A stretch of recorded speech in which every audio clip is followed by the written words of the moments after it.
Unlike my last video, today is not the perfect day to paint.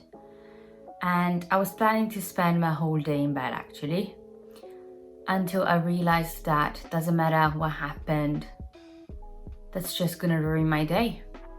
So instead of letting all my thoughts control me, I told my body to get out of bed and to get my ass to work, pretty much.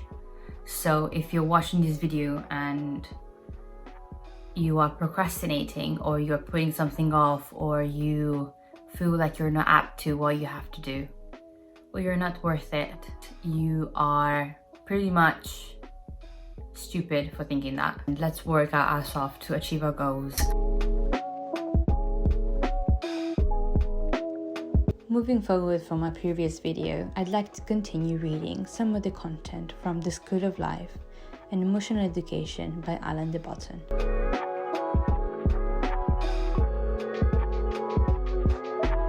As children, when someone asked our age, we might have said, "I'm 4," and added with gay solemnity, "and a half." We didn't anyone to think we were only 4. We had travelled so far in those few months. But then again, we were modest enough to sense that this huge dignity of turning 5 was still quite far away. In other words, as children, we were hugely conscious of the rapidity and intensity of human development, and wanted clearly to signal to others and ourselves what dramatic metamorphoses we might have undergone in the course of ordinary days and nights. It would nowadays sound comic or a touch mad for an adult to say proudly, "I'm 25 and a half" or 24 and 3/4. Because without particularly noticing, we've drifted away from the notion that adults too are capable of evolution. Once we're past 18 or so, our progress is still monitored, but it is envisaged in different terms. It is cast in the language of material and professional advancement. The focus is on what grades we have achieved, what career has been chosen, and what progress has been made in the corporate hierarchy.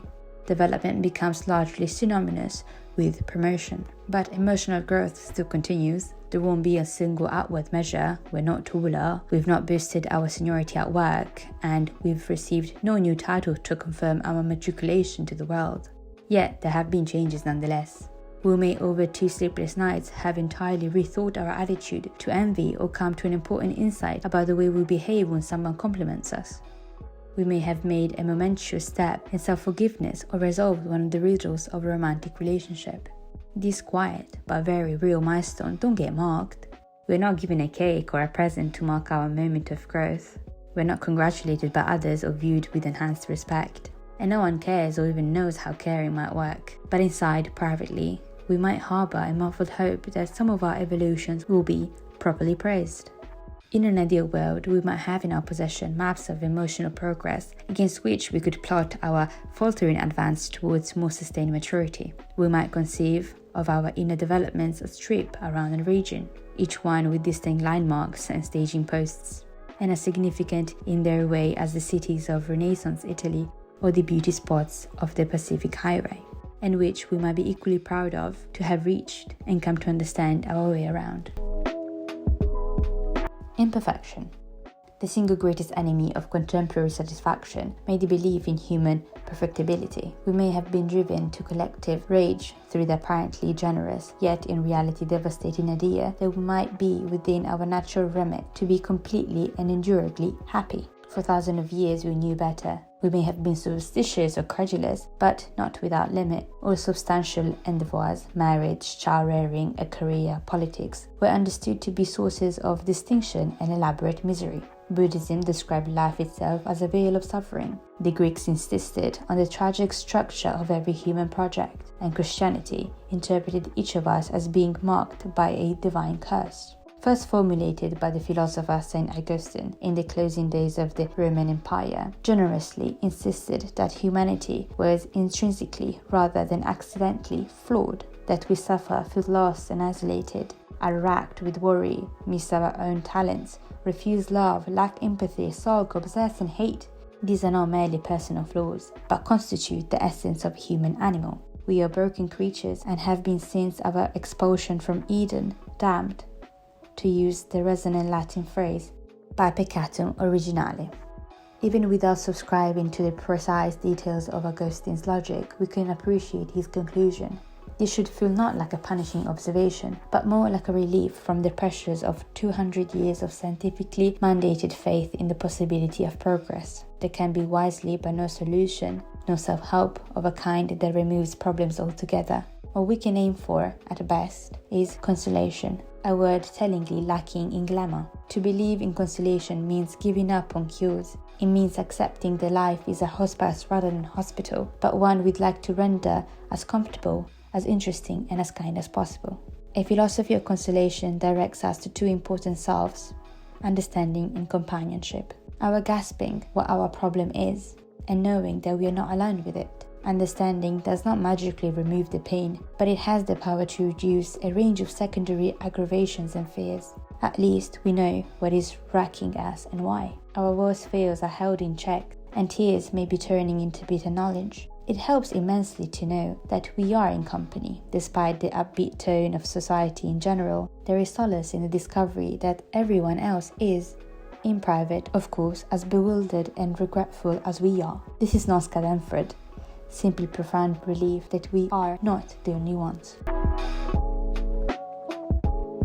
Sane insanity. Basic sanity should also be assumed to be beyond us. There are too many powerful reasons why we lack anything like an even keel. We have complex histories, we are heading towards the ultimate catastrophe, and we are vulnerable to devastating losses. Love will always leave us wanting. The gap between our hopes and our realities is always going to be unbridgeable. In the circumstances, it makes no sense to aim for sanity. We should fix instead on a goal of achieving a wise, knowledgeable and self-possessed relationship with our manifold insanities, or what can be termed sane insanity. What separates the sane insane from the simply insane is the honest, personable and accurate grasp they have on what is not entirely right with them. They may not be wholly balanced, but they don't have the additional folly of insisting on this normalcy. They can admit with good grace and no particular loss of dignity that they are naturally deeply peculiar at myriad points. They do not go out their way to hide from us what they get up to in the middle of the night, or in their sad moments, or when anxiety strikes, or during attacks of envy. They can, at their best, be dryly funny about the tragedy of being human. They lay bare with fear, doubts, longing, desires and habits that don't belong to the story we commonly tell ourselves about who we are. The sane insane among us are not a special category of mentally unwell. They represent the most evolved possibility for a mature human being. As I'm reaching the end of this project and this video, I'd like to read something a bit funny, something less serious. Here it goes. Neglect. I was away on an exhausting trip, and in a break between meetings, I fought for a chance to call my partner. She picked up, but the television continued in the background. She had even forgotten that I'd had to give a speech, and it felt a little humiliating to have to remind her and to hear the lackluster great in response. Why are we always so mean to the people we love? A small question to think about.